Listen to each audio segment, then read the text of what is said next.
everybody, how's it going? Nice to see you again. So I got these progressive glasses, the first pair of prescription glasses I've ever got in my life.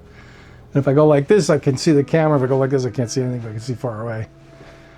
I don't really think I need the far away vision all that much, but having both is kind of nice. Whatever, it helps me to drive.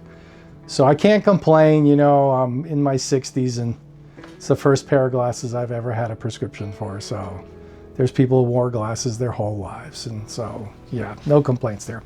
Anyhow, confession time, I really miss my Fuji X-T5.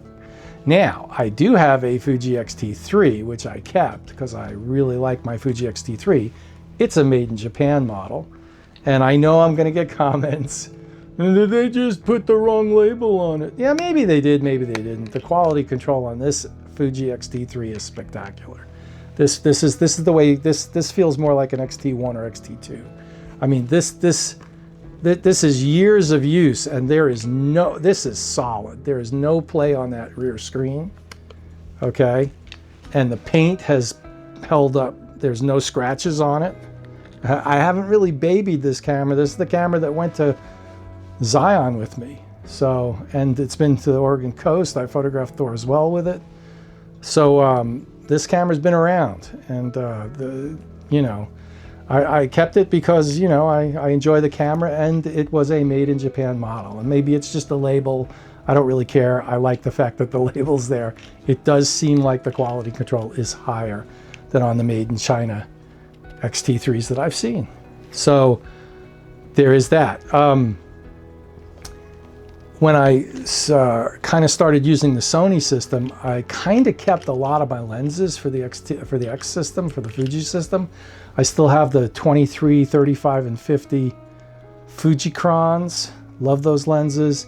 My 10 to 24 I will never sell. It's an extremely sharp copy, even on the 40 megapixel, which is the other camera, not this one. This is 26 megapixel.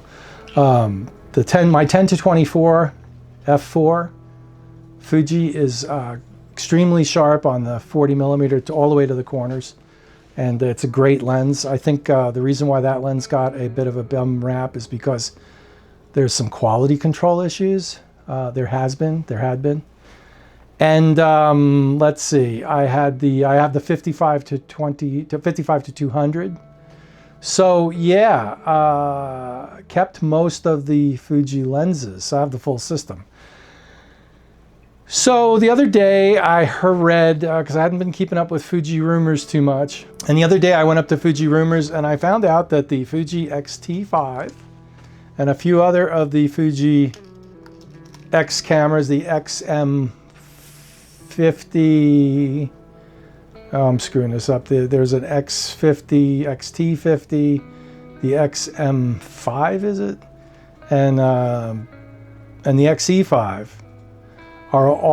they switched production in June, and B&H and Adorama now have stock of the made in Japan X-T5s for sure. I mean, this came from Adorama, and it's a made in Japan X-T5, which is something I've always wanted. Does it matter? I don't know. There's always a bunch of morons that come on and say, it doesn't matter. It matters to me. I like my Italian food cooked by Italians, my Chinese food cooked by Chinese people, my Japanese food cooked by Japanese people. Well, same thing with my cameras. I want a German camera made in Germany. I want a Japanese camera made in Japan, etc. And so I want an English camera made in England, like the Intrepids. All right, Chinese camera made in China, like the Chamonix, no problem. I got no problems with the Chamonix camera being made in China. Kind of goofy. They named it after a French mountain, but whatever. It's still a nice camera. And so, when I heard that the X-T5 was now being made in Japan, and the fact that I kind of missed it, I really enjoyed my X-T5. I really like that camera. I decided that maybe now would be a good time to pick up an X-T5 and see if they really are made in Japan, and they really are. I'll roll in some photos of the made in Japan sticker. Woohoo! Now that's quality content. Yeah, you're never gonna see it, but it's in there. So there is that. We now have made in Japan X-T5s for your purchasing pleasure. I will say, you know, I can highly recommend Adorama, and I have to say that B&H has actually been dropping the ball lately. They've been, so I kind of switched over. I mean, the 2 or 3 times B&H has sent me defective products, lenses that had been opened, tested, were crap because they were clearly decentered, and then put back in the box, sent back to B&H, and then they sent them out again, and I got like 2 or 3 in a row. And I'm not going to be purchasing from B&H anymore. It's just my experience. I think it was just the bad luck of the draw, whatever. But Adorama, I've never had a problem. Adorama also has a distribution facility in Salt Lake City. I think I'm going to stick with Adorama from now on. And so I can highly recommend Adorama. I haven't had any problems with anything they've sent me. Again, could just be the lottery, whatever. I also picked up the 16 to 50 because another reason why I kind of picked up Sony in January was because the 16 to 80 Fuji lens, I got a copy that wasn't so hot. It wasn't really sharp on the sides. I mean, I don't mind the extreme corners not being sharp, but I don't want to have to crop my images square in order to get rid of the unsharp areas. So clearly there was something, I think there was something wrong with that lens. But the quality control. So far, I've taken a few photographs with the 16 to 50, and I love the size of the 16 to 50, and I love the fact that it doesn't extend when it zooms, so that's it. That's a cool lens. Kind of kills the Fujicrons in a way, because with one lens, I've got 16 to 50 instead of four lenses, right? So, I mean, that packs down, I mean, that's all you, this and the 55 to 200, you're kind of done. And then the 10 to 24 if you're really going out, you know. So I could easily see the 16 to 50 plus the 55 to 200 or not for EDC.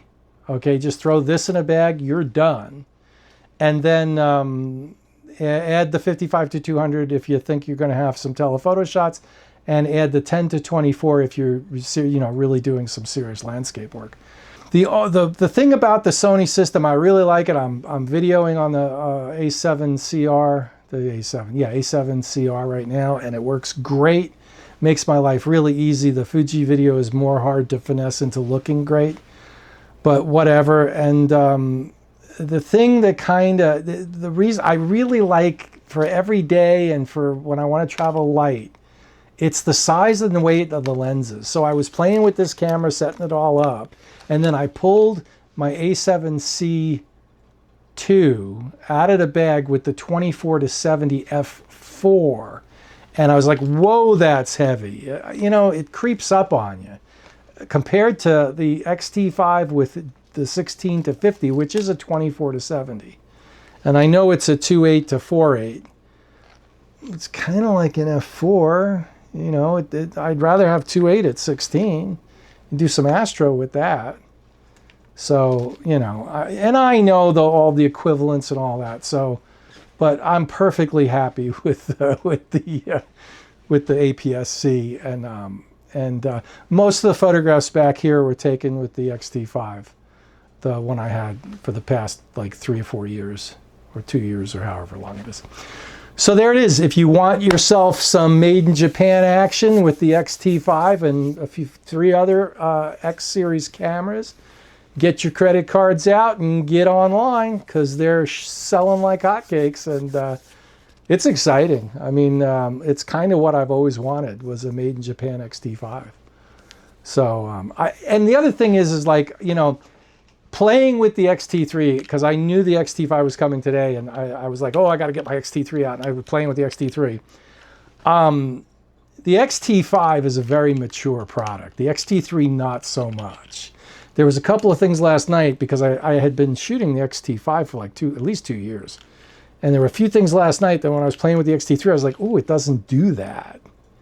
The custom settings, like you have 7 custom settings. Well, on the X-T3, they don't remember your aspect ratio. Well, that makes them kind of useless for me, because one of the things I like to do is set to have a custom setting. I call it my Michael Kenna setting. And it's a custom setting, and it's all the settings that I would set in order to photograph like Michael Kenna. It's black and white, square, little grain, little sepia, you know, that kind of a thing. So, and on the X-T5, not only that, I can name it Michael Kenna. And on the X-T3, you might be able to name them, I don't know, but you can't save the aspect ratio. So every time I go to my custom setting, I set it, if I go to a movie mode, I'm in 1:1.